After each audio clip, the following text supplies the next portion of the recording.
just the home page, and this is how it is on the home page. So each of these services, you can go over them and see what they are doing. But this is a typical example of how the homepage look like, and you access it from the cloud. You don't need to download anything basically. So another one is the provider of these resources allocates them to users out of that pool. So there are a whole lot of storage space, there are a lot of computing space available on Google Cloud, and they are available to everyone when you need them. If you want to spin up a virtual machine, you can just spin up a virtual machine from that pool. If you want to maybe have access to a cloud storage that has maybe 5 terabytes or even 2 MB, it's also available for you. So then the next one is resources are elastic, which means they are flexible. So customers can be. So it means that if your service needs just 2 MB to operate functionally at this particular moment, then you only need to pay for 2 MB and just use your 2 MB. And when you scale up and you develop, if you need 10 MB or if you need 1 terabyte, you can also go as elastic as much as possible.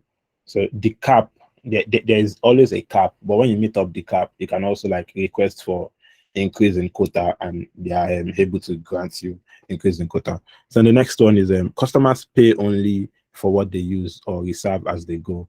So it's only what you are using that you pay for, and you can also reserve resources. You can have a dedicated amount of resources that you want for yourself, but you are paying for those also.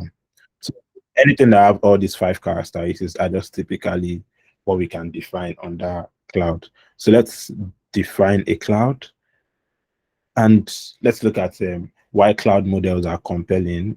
So looking at history, there was a shift from a particular type of technology now that we are moving into the cloud. So it's like a paradigm shift from something else to cloud.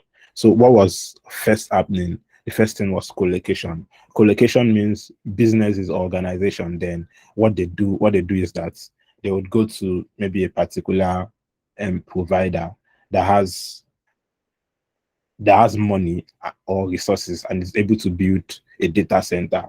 So and each of them will just go and rent a particular service there. So let's say the cloud provider is renting out 5 terabytes of space. So each of them will just buy 5 terabytes of space. So colocation means multiple organizations are using the same location to access their services. So in this case, it's not you're not paying depending on what you want. So let's say if there's a 2 MB space, you pay for all the 2 MB space. Even if you are using just 2 kilobytes, you have to pay for the 2 MB space. So it's not like the normal cloud that you pay for only what you use. In this space, you are going there and you're going to rent a particular computing space or a particular disk space. So that was the first thing that happened with colocation. And colocation gave users the financial efficiency of renting physical space. So it ideally makes sense at that particular time, because companies that could not build a whole data center of their own could just go and rent a particular data center. And that's why colocation was adopted then. Then it got to a while that colocation could not serve people again, because sometimes they are not using up to what they are paying for, or sometimes they even want more than what those particular people could provide at that particular time. So we now moved into virtualized data centers. So virtualized data centers is quite similar to the private data centers that people were using in their companies.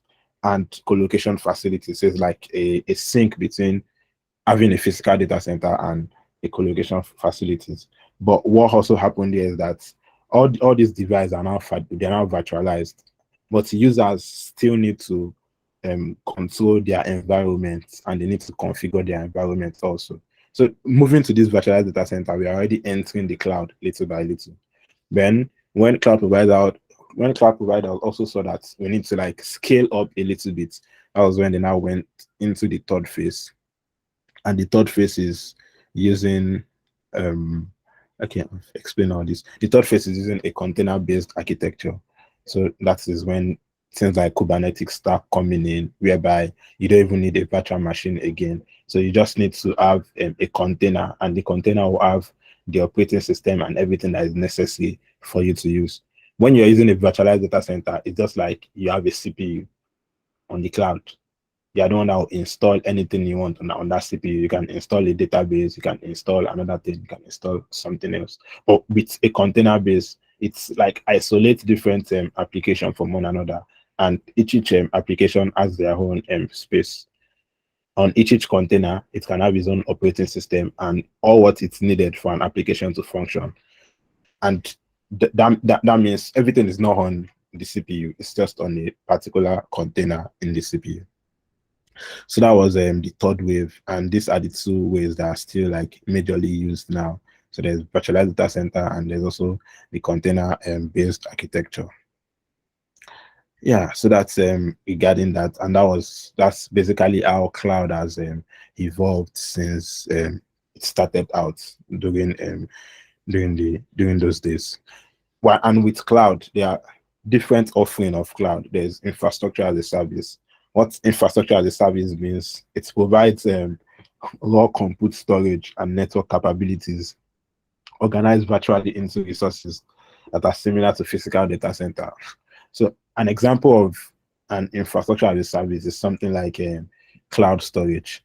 It's an example of infrastructure as a service because it's giving you that infrastructure to save anything you want to save on the cloud. Another example is Google Compute Engine. So it's also creating an infrastructure like a CPU for you, and anything you want to put on your Google Compute Engine. If you want to install a website or Apache website on it, you can install an Apache web server. If you want to install a database, you can also install a database. So it was just creating an infrastructure as a service. It just creating the infrastructure and it's selling it to everyone as a service. That's one of the offering of cloud. And there's also another one which is called platform as a service. So platform as a service more of like binds code to libraries that provide access to the infrastructure application need. So with platform as a service, there's more focus on the application logic. So you are not really focusing on the infrastructure of the application. Now you are typically focusing on the application logic. What does the application need to work? And not just the underlying infrastructure of the application typically. And in a platform as a service, you write your own code and you manage how the app and data are run, but you're not concerned with what is the underlying infrastructure that is powering it. An example of platform as a service is Cloud Run or App Engine. So you get familiar with all these services that I'm mentioning as we go ahead. And there's also another one that they call software as a service. So let me just explain it here. So software as a service is the one that is very common among all of us. So these are not installed on your local computer. They just run in the cloud and as a service and are consumed directly by the internet by end users. So an example of software as a service are Google Docs. So if I want to spin up a Google Docs on my laptop now, I just need to create a new page and go from and just type docs.new. I type docs.new and I allow it to load. It will spin up a Google Docs page for me. So this is an example of a software as a service. I'm not concerned with any other thing. I can just launch the product immediately. Another example that we all know is Gmail. Another example that we know is, so all those services along Google Workspace, they are good examples of software as a service. Gmail, Google Sheets, Google Slides. So they are good examples of software as a service. So I've explained majority of what is here. Just going to, so in this case, in the infrastructure as a service, you pay for what they allocate. And in the platform as a service, you pay for what you use. So that's a good difference. And cloud computing has evolved. The momentum has shifted towards managed infrastructure and managed service. So now we have different managed infrastructure and managed service. So also what cloud also enables is we can deliver product and services more quickly, and we can also deliver product and service more reliable. So with cloud, it's typically more reliable than using the normal having a physical data center and sort of. So I don't know if you all has maybe gone to, let's say, what can I use as an example? Let's say you've gone to an industry and you see their IT room that they have multiple servers, all those Cisco servers, they are very much, and they are stacked along different racks. that they are not going to be cooling those particular rooms. So that's an example of a data center. But that's just a data center in respect to a company. In respect to a company, that's like their own mini data center in their company, and they will have like a telecom that they can use to access each and every building in the block. So that those are also examples of data centers that people use in their company, that people just create in their companies. But now with the advent of cloud, you go to big organization and you would not see them stacking up Cisco routers or Cisco servers on in a particular room, because all their services are now on the cloud. They just need to pay for what they want to use, and they can have access to that. So that's I think that's a more hands-on example.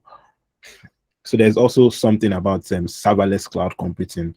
Serverless cloud computing typically means you do not manage servers. It does not mean those particular platforms did not have server. What it does mean is that you do not have to manage those servers by yourself. So it obscurates provisioning of servers. All the servers you need are already provisioned for you in the background, and you can just get started almost immediately.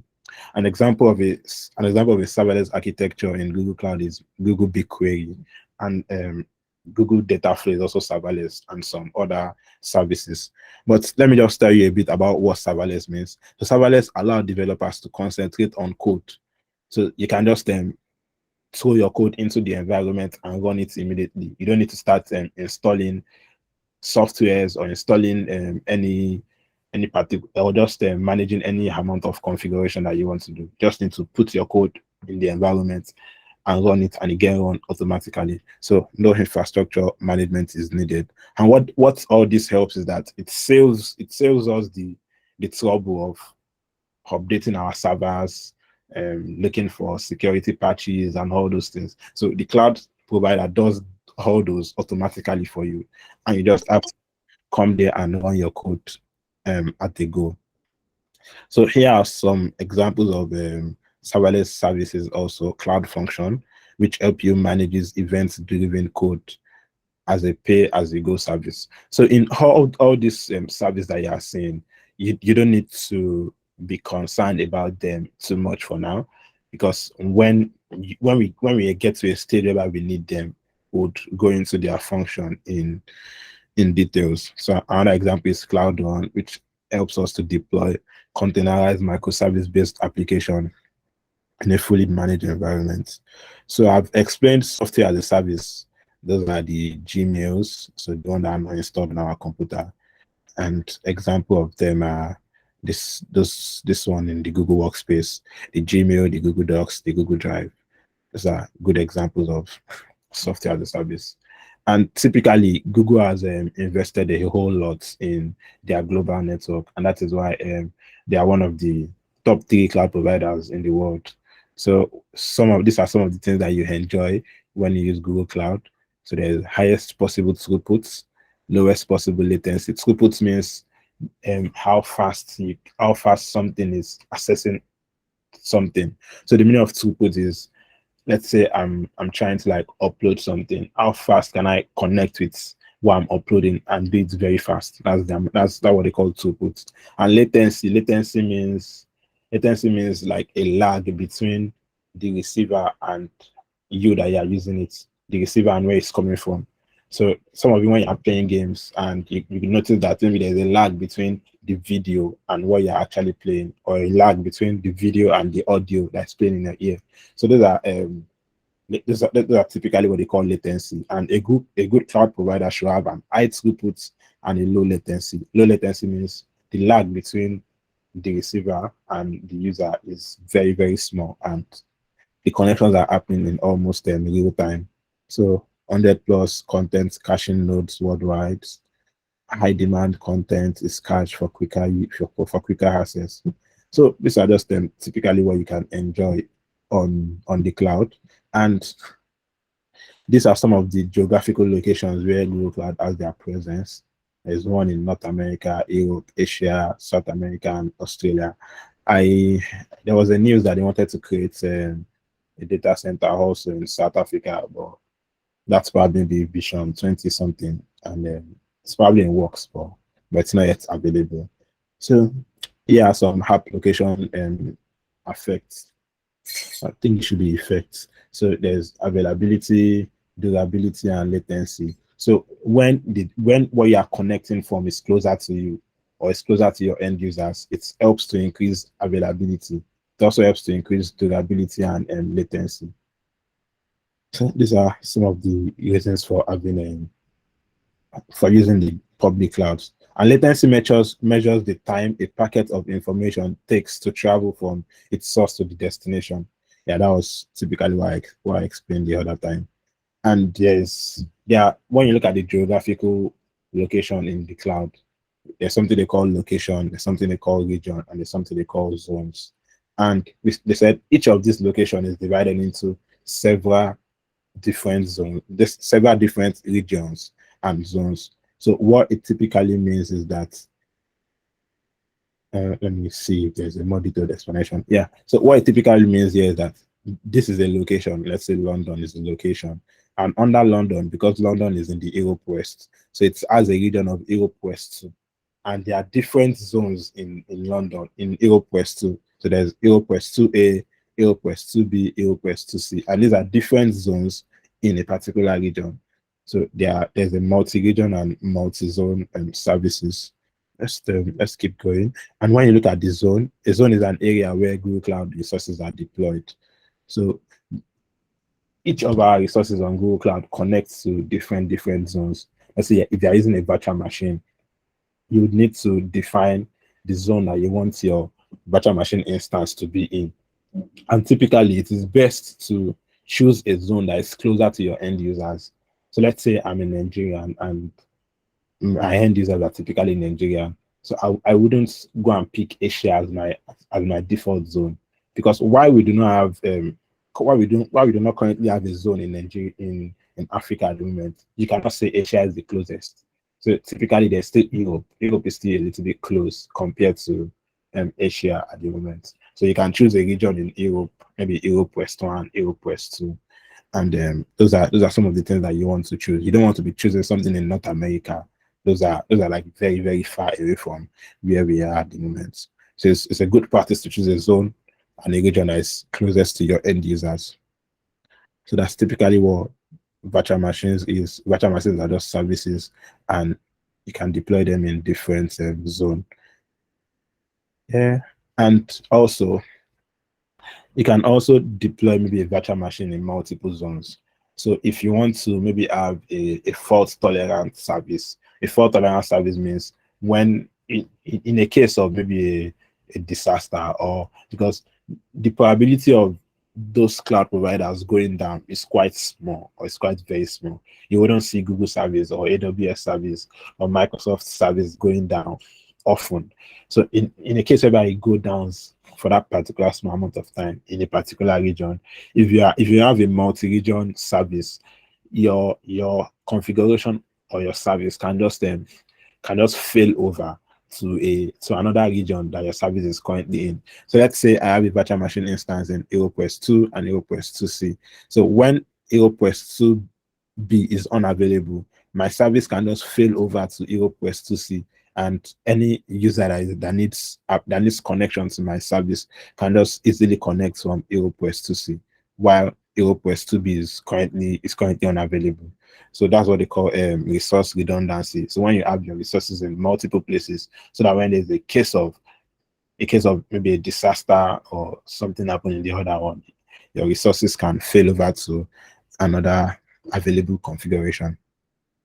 So these are also regions, and region typically house applications. So there's also a capability of creating services in multiple regions. So you can create one in maybe Europe, you can also create one in maybe US. And this is typically good for services that has end users across the globe. So let's say Netflix.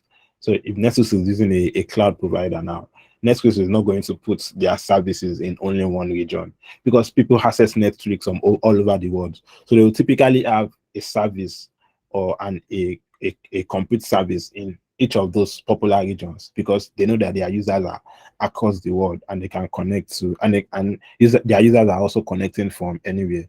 So you probably connect from the one closest to you. just like a mast, just like something like a mast analogy. So your ISP typically connects to the mast closest to you and not the one far away from you. And if you leave that place and you go to a new place, it also automatically connects to the next one. You're not just changing your mass service that, oh, I'm changing my mass service from Lagos to Ogun State now because I'm now in Ogun State. Typically does that automatically. So yeah, in the case of natural disasters, you can fail over to some other regions. Okay, some of Google Cloud services support placing resources in multi-region. Yeah, so before I continue, I don't know, is this very much helpful?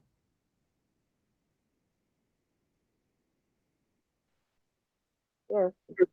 Uh, okay, so you guys are understanding my explanation to some extent. Yes, yes. Okay, yeah, it's fine. So anything that is not clear, you can maybe note them down, or as time goes on, they get more clear. This is just to like have a general overview of what cloud is all about and how the cloud computing space typically operates. So Cloud Spanner is a relational database that is horizontally scalable, and that is why it's you can see there's a cloud. You can create an instance in Netherlands, create another instance in Belgium, and this is just within a region, and you can also do for multiple regions also. So as at the time they did this slide, so Google Cloud has presence in 103 zones and in over 34 regions, but I think it could have increased at the moment. So you can check their page. Just you can search for when you search this, you can read more about the amount of regions they have now and maybe the amount of zones that they have at this particular moment. But that's probably not where we are going.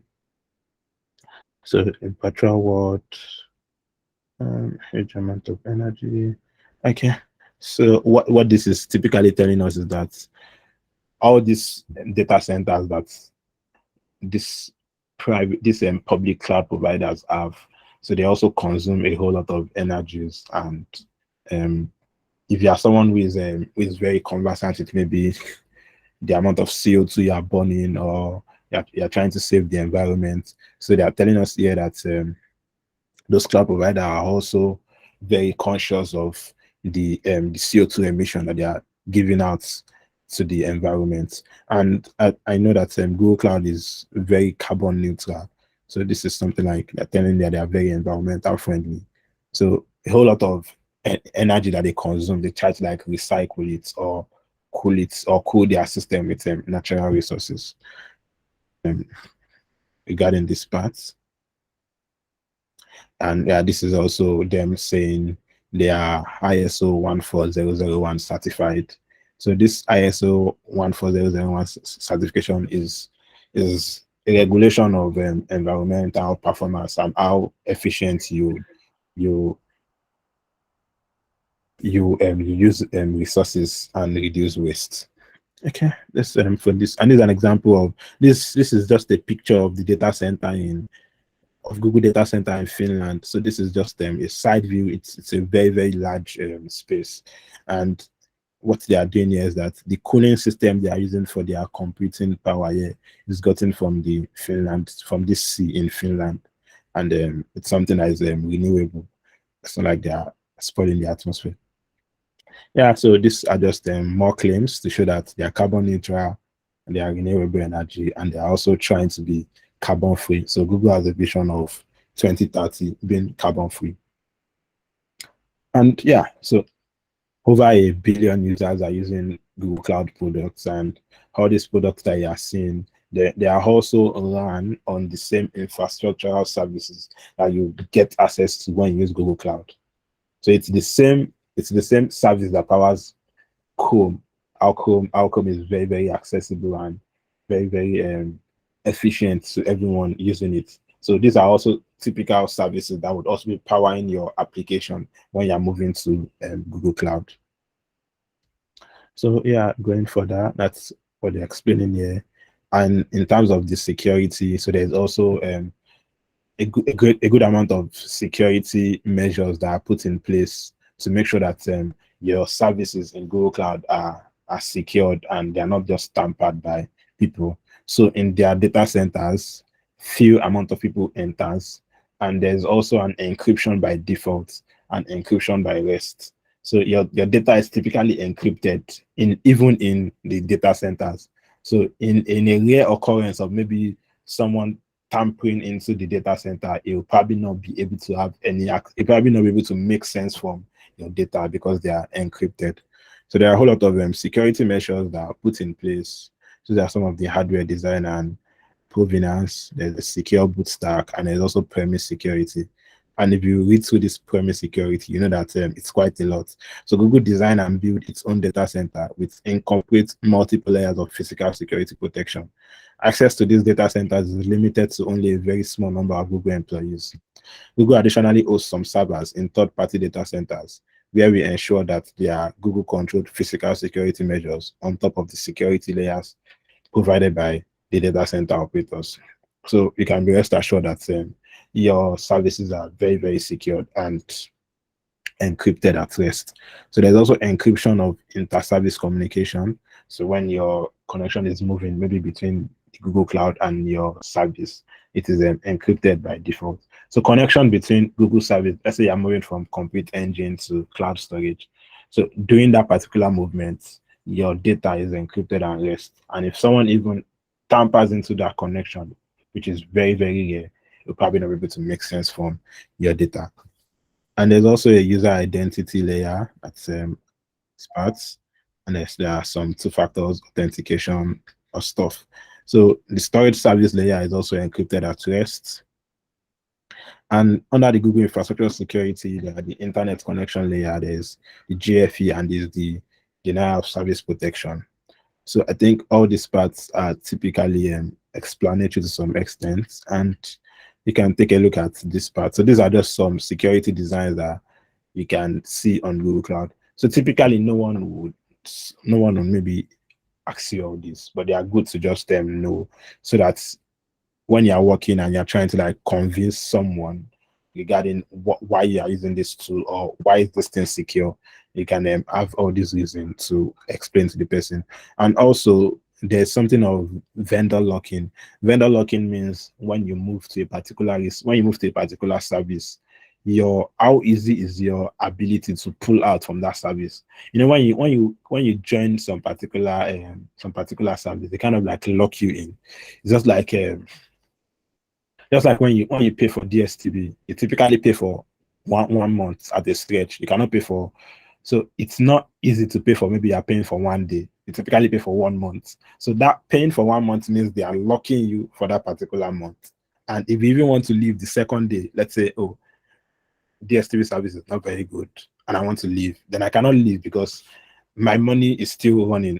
I'm already logged in their service for 1 month. So this is what they call vendor locking. So Google Cloud typically helps you, typically make it enabling for you to go out of their service anytime you don't need their product again, or if you just want to. And you can there's also ability to easily integrate with open source services and third-party services, because they use a pay-as-you-go system, they use a pay-per-second system, and anytime you want to take away your services from there, you just have to pay for what you've used. And there's no real vendor locking ability. So the vendor locking is minimal to a great extent. And there's also integration with third parties and also other cloud service providers. So there's ability to connect maybe your BigQuery service to a AWS service, or connect your cloud storage to a Microsoft storage instance. So there is also integration between multiple services that are quite easy on Google Cloud. So, and there are a whole lot of open source tools that you have access to on Google Cloud also, like the TensorFlow. It was created by Google and open sourced. And another one is Kubernetes. So Google also created Kubernetes, and Kubernetes is now an open source software. And there's a Google Kubernetes engine, which is a managed deployment of Kubernetes on Google Cloud. So these are just some examples of these resources on Google Cloud and how it works. So going to the pricing structure, there is a pricing structure. There's a per second billing where, and yeah, they're telling you that Google is the first major cloud provider to deliver per second billings for its infrastructure as a service compute offering. So there's per second billing, there's per what's this? There's per second billing, there's per second billing. Okay. There's also pay as you go. There's pay as you go. So these are just repetitive. There's a pay as you go service, and there's something they call sustained use discount. So sustained use discount means, let's say I used a particular Google Cloud service for more than 25% for more than 25% of the time in a month, then there's going to be a significant drop in my bill, and they're going to give me a sustained use discount. That means I use their service for a large amount of time in the month, and they now give me a discount for sustained use. So these are some of the pricing structure and what they give. So you can see running an instance for more than 25% of the month gives you a discount for every incremental minute you use for that instance. And the more you use, the better your sustained, the better your discounts typically. So you can create custom virtual machine, and there's also a tailored pricing system. If you want a machine with one virtual CPUs and maybe just 1 GB of memory, you can create that. And if you want more, you can also create that. So, and there's a Google Cloud pricing calculator that you can use to evaluate how long your resources are running. So when you search Google Cloud pricing calculator, you can test out the amount that is going to cost for a particular instance that you want to create, and you can even see how the amount will run maybe in a month or in a few days to have an idea of the amount of bill that you're expecting at the end of the day. So you can check the calculator by the Google Cloud pricing calculator from this link. Another thing that is, okay, so how can you make sure you don't accidentally run up a big Google Cloud bill? So there are some tools that the Google Cloud has. There's what they call monitoring. There's also what they call monitoring and logging. So you can use you can create a budget. A budget means, oh, this is the amount I want to spend on a particular service. And when you hit your budget, you are going to get notified. So when you hit your budget, you're going to get notified. And if you want to stop the service, you can stop the service. And it's not just going to increasing the cost while you don't know. So another thing is alert. You can also create alerts. So I can create an alert that, oh, when I spend $20 on my Google Cloud project, it should alert me. And you can send the alert to your email. You can send it to your phone number, or you can also integrate some third-party services, maybe like Slack, like Twitter, or something that you want to receive the alert on. And you can also create reports. So you can create reports to see an idea of which service are consuming the most amount of money, and what's even making this service consume as much as this. So you can create a customary report board that can help you. And there's also something they call quotas. So there are two types of quotas. There are some quotas that are like per project. So, and there are quotas that you can also set. So let's say there's a quota from Google Cloud that was set by Google Cloud, and you want to go above that quota. So you can just write a message, or you can send a message to their support that, oh, you need them to increase your quota for a particular thing. And why these quotas are even typically useful is that in a case of maybe forgetfulness, so or just for economical usage, so that you're not just burning something when you're not using it. So it's good for something to have a quota. So let's say, let me use an electricity example. So let's say I've gone out of my house and I've traveled and I did not remember to put off my lights, and there's no quota on my bill. There's no quota. There's no limits, and my lights is just on for as long as till I come back.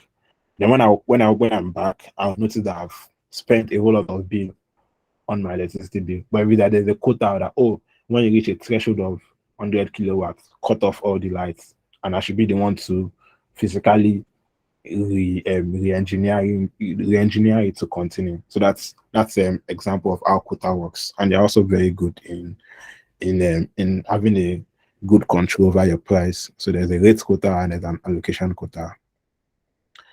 So you can reset that after a specific time, and for the allocation quota, you can also like tell them to help you increase the amount of quota you want for your particular project. So you can change some quotas by requesting from Google Cloud Support. So that's typically everything that's on this slide, and I try to like just run over it so that we wouldn't get bored and would also maybe understand to a good extent what Google Cloud is all about, and how best it helps us in configuring various services. So before we drop off, one thing I would also like us to do is go over the quiz for this introduction to Google Cloud and see why a particular answer is correct and why another answer is not correct, so that we can typically understand this thing more proficiently and in a good way. So I'm just going to pull off one of the quiz. So here's my quiz on introducing Google Cloud. Introducing Google Cloud. Just going to come in. Waiting for the quiz to load. So I'll click on retake so that you all can see my thought process when I'm answering this question. So the first one is, which one of the following statements is true regarding the ability to scale cloud computing resources up and down? So this is more of a question of how elastic is it for me to maybe increase the ability of, or increase the amount of service on a quota when I need them. So if you look at the first one, they said only CPU and memory resources are elastic. So I know that CPU resources are elastic, memory resources are elastic, but I also think there are still more things that can be elastic. So let's go to the other one. This is fine, but is this the best answer? No. So cloud computing does not provide a way to scale resources. So this is totally wrong. Cloud computing provides a way to scale resources. And the next one, CPU, memory, and storage resources are elastic. So I think that this has three more things. So this is just CPU and memory. So storage resources are also elastic. You can go from 1 terabyte to 3 terabytes to 4 terabytes, depending on the amount that is sufficient for you. Then the last one is only storage resources are elastic. So this is very, very limiting. And CPU, memory, and storage resources are quite elastic. So for this one, I'm going to pick this. So for the next question, who benefits the most from billing by the seconds for cloud resources such as virtual machines? So the first one here is customers who create many virtual machines and leave them running for months. So what do you all think? Do you think this is the answer? Like, just throwing it out to everyone.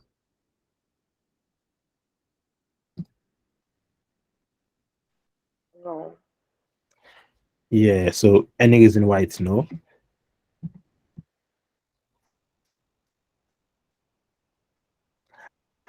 Yeah, so one of the reasons why this is no is that customers who create many virtual machines and leave them running for months, they have the ability to get the benefit of sustained use discounts.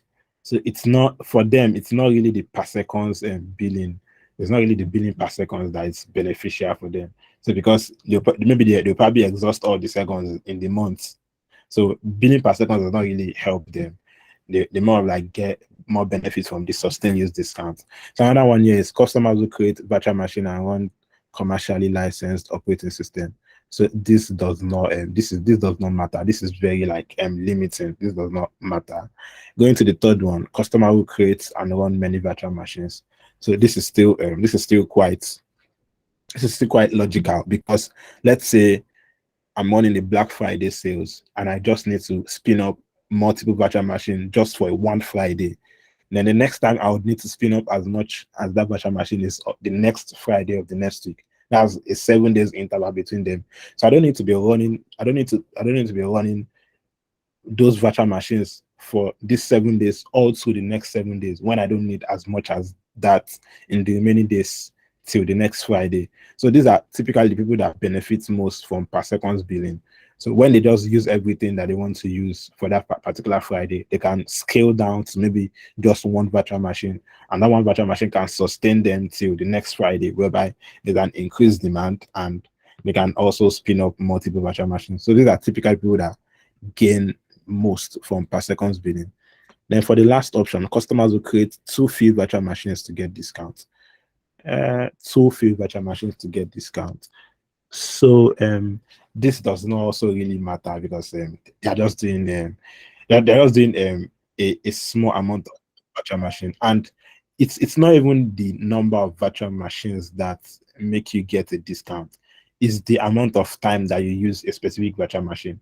So I can have three virtual machines and maybe I did not use them for 25% of the month. Then I don't gain it, then I don't get a sustained use discount. And I can just have one and I'll use it for more than 25% of the month, then I get a sustained use discount. So that is why this is typically the correct answer. So for the next one, select two fundamental characteristics of cloud computing from the list. So the first one, customers can scale their resources up and down. This is correct.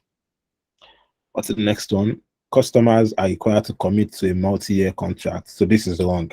So nobody expected to commit to a multi-year contract by default, except if you want to.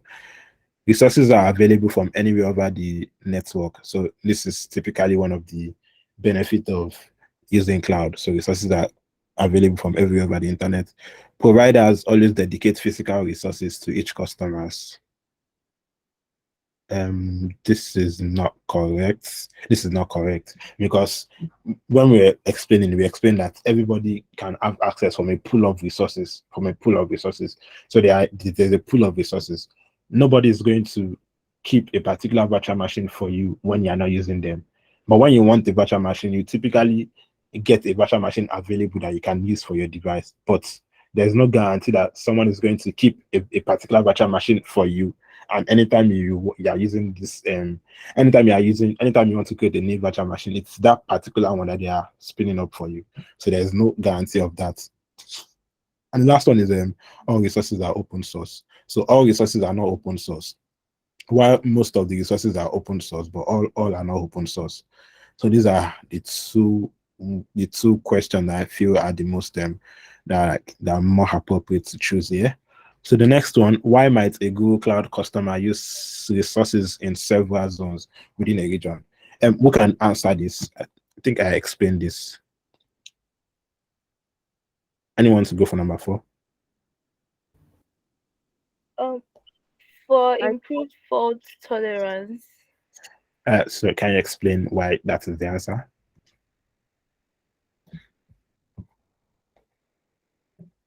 Anyone to explain why All right. that's so, yeah. Okay, Go ahead. I think you said in a situation whereby one of the zones is kind of faulty or has a kind of you can easily switch to another one, not to disrupt.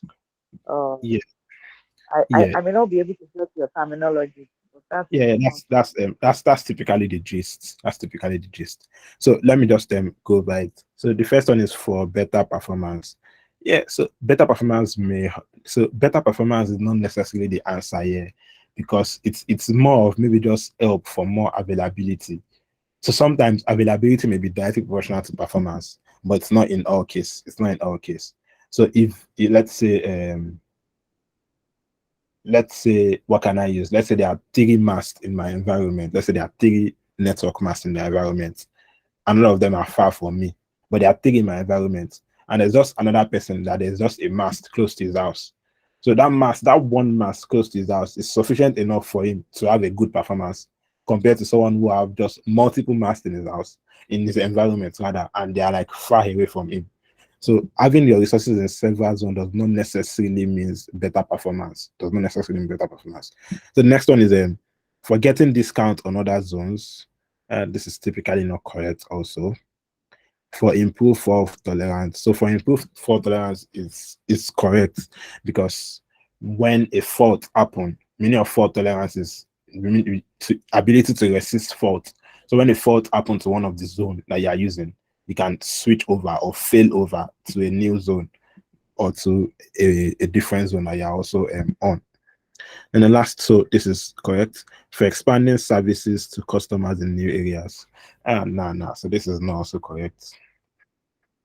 And question 5, what cloud computing service provide raw compute, storage, and network resources that are organized similarly to physical data centers? So anybody to go for this one? Who wants to try it out?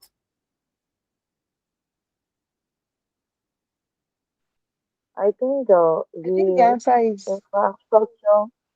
as a service. Yeah, infrastructure Yeah. as a service, because we Yes. expect it provides raw compute, storage, and network capabilities that are organized virtually into resources. So infrastructure as a service is correct. Platform as a service is, they are like binding codes to libraries. Database as a service is something different entirely.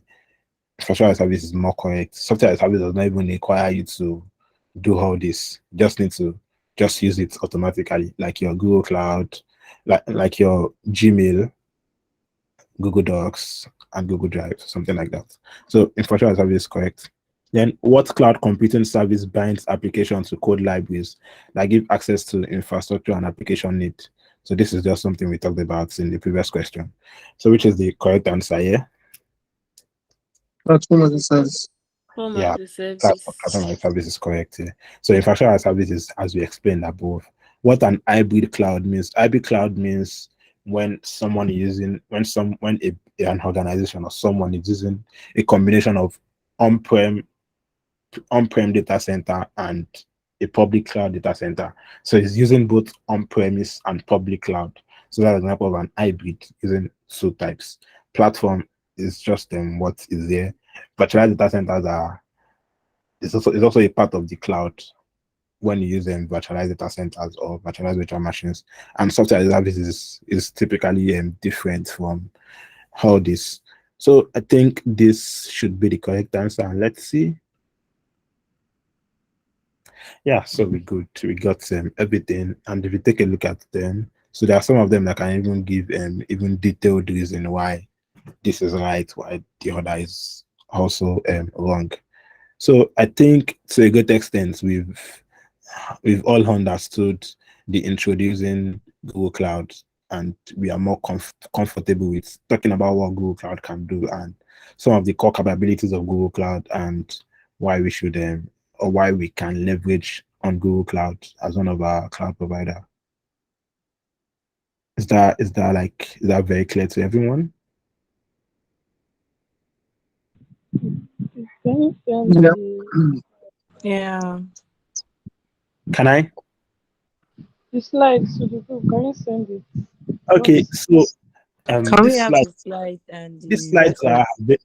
these slides are available to everyone. So I don't know why you guys did not see it. I'm just going to pull up the tax one that I shared with you, the document of tax one. So everything on this. So these are the links to the PDF. This is the slide that I just covered. This one, this under this course introduction. This is the slide. And when you no, sorry, this is the slide introducing Google Cloud. When you click on it, it will take you to the PDF. So see. I just joined, so I don't know if I have that document. Yeah. So I'm going to share it again on the group. Then from there you can download it. So that's regarding that. So and Christopher, can we have the record, like the recording? yeah, so the recording is not directly delivered. It's delivered to the GDSC organizer's email. So I think there's a plan like to upload it on a YouTube channel, but I'm not sure of how fast that would be. So for now, probably just make do with other options. But I think it should be available maybe at the end of the boot camp or sometimes along the line. Um, yeah, so there's an attendance link that I'm supposed to share. I'm trying to see if I can just put it out now. Do any of you have any other question? So someone is like telling me to let her into the class. I Any have a question? question. Yeah, go ahead. I wanted to know like the business opportunities you can get from this because I just came, so I'm not sure how all this thing works. Yeah, You get so yeah, of course. So we Google we cloud generally. So there are a whole lot of business opportunities we can gain from it. One of them is if you want to go into cloud in details, you can be a cloud engineer. And a cloud engineer typically just helps organizations that use cloud technologies to maybe configure their infrastructure, configure a lot of services. And so one of the gig I got sometimes ago was just a company just came to me and said, oh, they need help in configuring maybe a VPN service that they want to use to connect from their on-prem application to the cloud, or connect from maybe a banking system to their own database on the cloud. So someone who is very conversant with cloud will be able to configure those resources on different cloud. So that's maybe a cloud engineer role. So it also helps in DevOps. So there's also a cloud DevOps, all those developer operations, because a whole lot of developer tools now are going to the cloud. So there are people that use Heroku and all those things. So those are also cloud providers. And now people go into the bigger cloud providers like GCP, AWS, and so. So when you configure service for them on those things, they are also functions of the cloud. And just even knowing the cloud in alone helps in anything you want to do.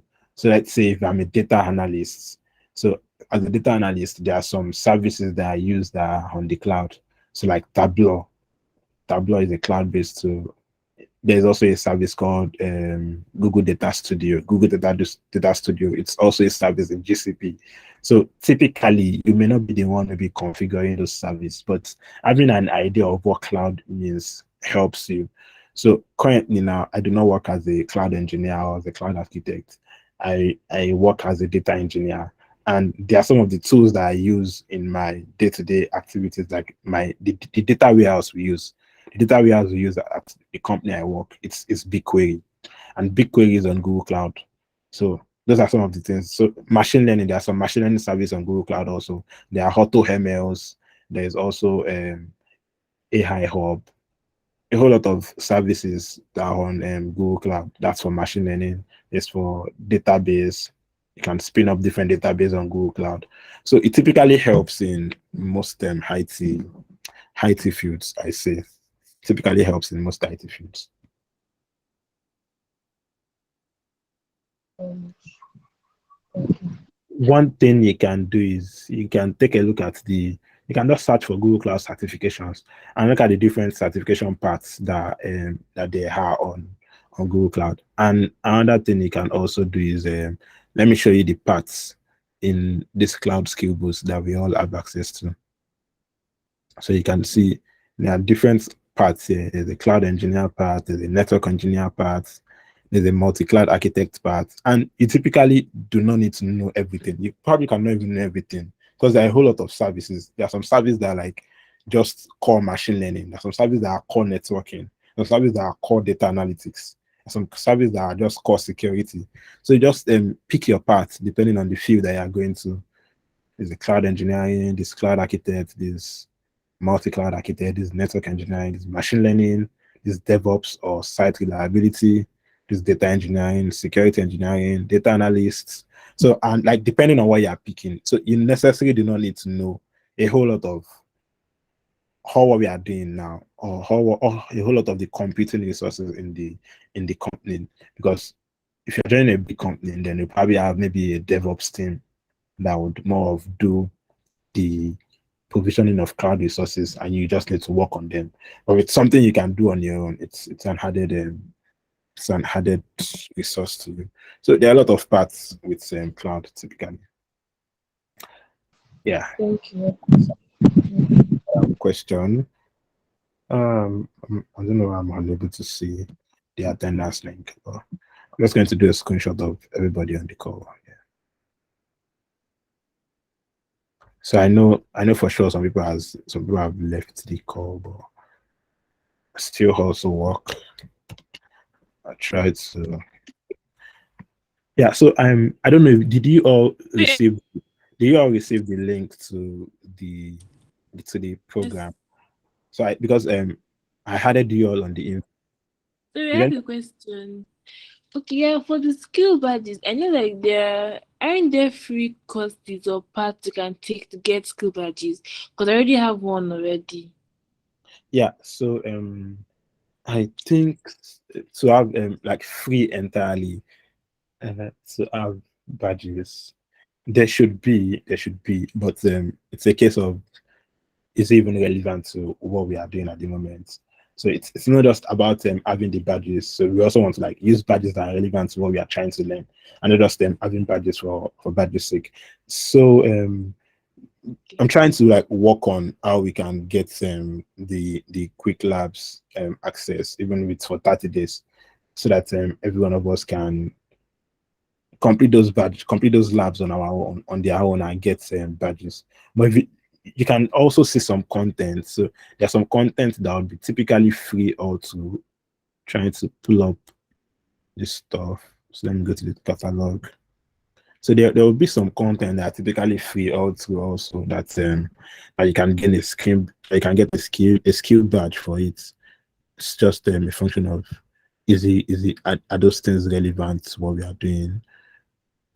Yeah, so for those asking about parts, so these are also some parts that you can see that are related to cloud generally. So I'm trying to see if there's a free filter, something here. Duration. There's no free filter here.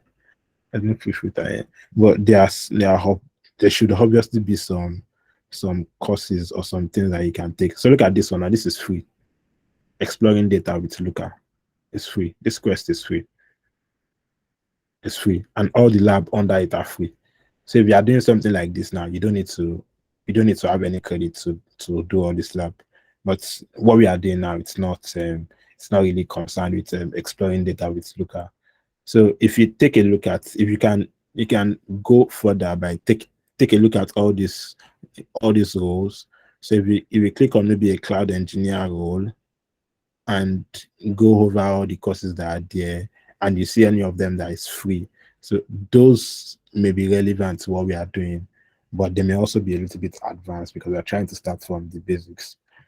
But we'll see how we can work around getting you all credits, even if it's for 30 days.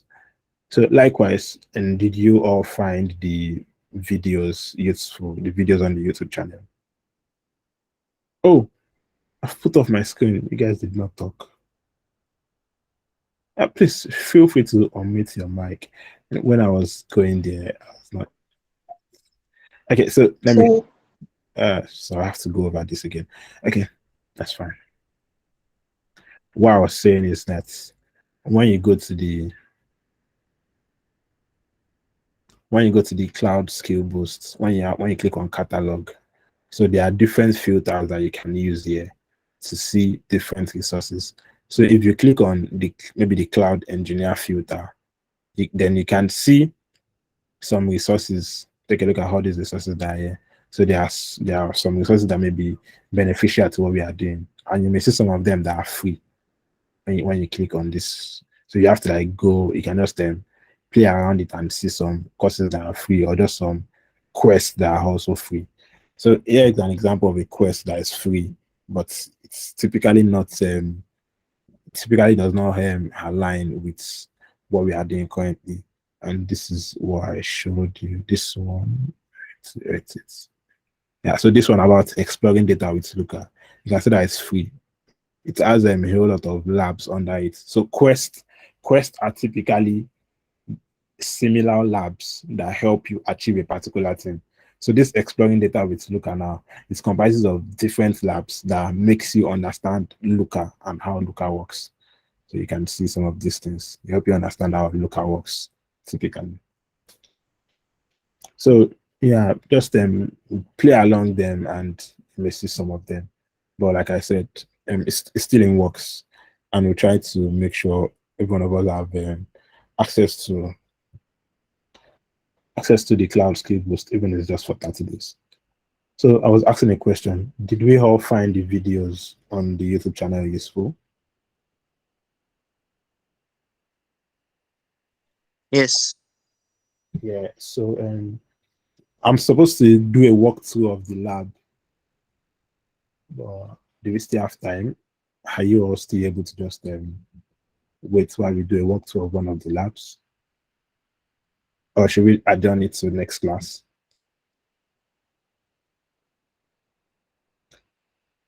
Yes, go on. next class. Next class, right? Next class. Yes, Okay, Yes. okay, next class.